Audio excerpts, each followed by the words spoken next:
கிளாம்பாக்கத்தில் பொதுமக்கள் சொந்த ஊர்களுக்கு படையெடுத்து வரக்கூடிய சூழலில் அதிக கட்டணம் வசூலிக்கப்படுகிறதா அப்படின்னு தனியார் ஆம்னி பேருந்துகளில் அதிகாரிகள் ஆய்வு நடத்தி வருகிறார்கள். அந்த காட்சிகளை பார்க்கிறோம்.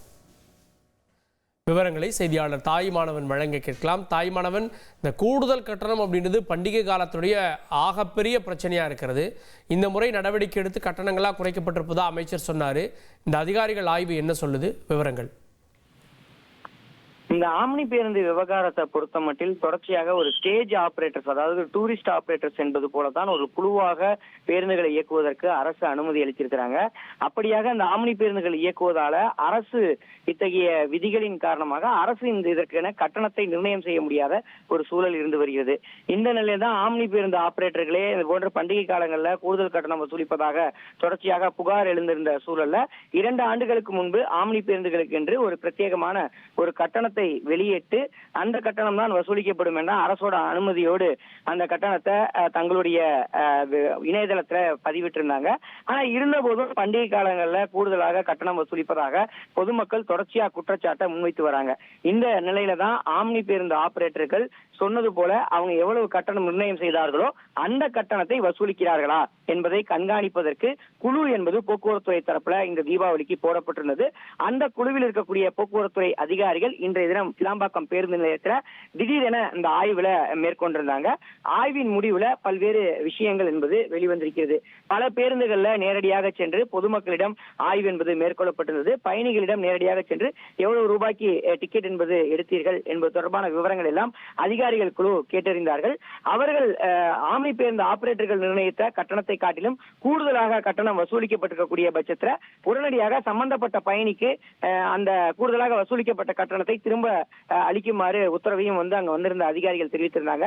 அது மட்டும் இல்லாம இருக்கக்கூடிய அனைத்து ஆம்னி பேருந்துகளும் முறையாக ரோட் டாக்ஸ் கட்டியிருக்கிறார்களா, அதே போல் அனைத்து விதமான வரிகளையும் கட்டியிருக்கிறார்களா என்பதும் நேரில் ஆய்வு செய்யப்பட்டிருந்தது.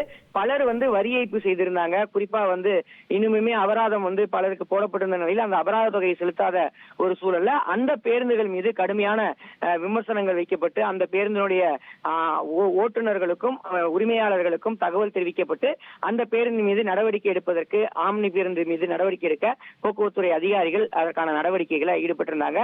மொத்தமாக இந்த வகை அமைப்பின் மூலமாக வெளிமாநில பதிவெண் கொண்ட பேருந்துகள் உரிய வரி செலுத்தாமல் இயக்கப்பட்ட நிலையில் அதன் மீது நடவடிக்கை என்பது எடுக்கப்பட்டிருக்கிறது. அது மட்டுமல்லாம கூடுதல் கட்டணம் வசூலிக்கப்பட்ட பேருந்துகள் மீதும் ஆம்னி பேருந்துகள் மீதும் இதன் மூலமாக நடவடிக்கை என்பது எடுக்கப்பட்டிருக்கிறது.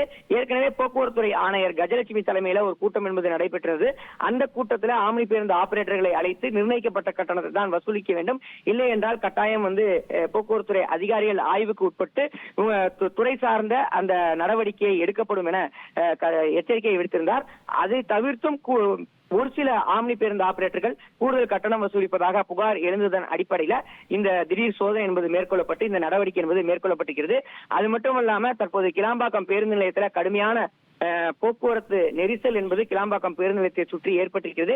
இதனால பேருந்துகள் வருகையாகட்டும் புறப்பாடாகட்டும் காலதாமதமாக இருக்கக்கூடிய காட்சிகளை பார்க்க முடியாது. பலரும் பல மணி நேரமாக பேருந்துக்காக காத்திருக்கிறார்கள்.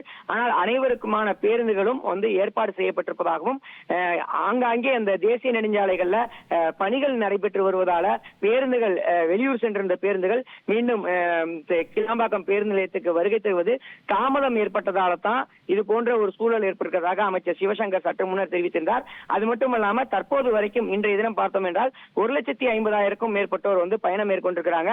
கிளாம்பாக்கம் பேருந்து நிலையத்திலிருந்து நேற்றைய தினம் ஒரு 1,40,000 பேர் பயணம் மேற்கொண்டிருப்பதாக தகவல்கள் இருக்கின்றன.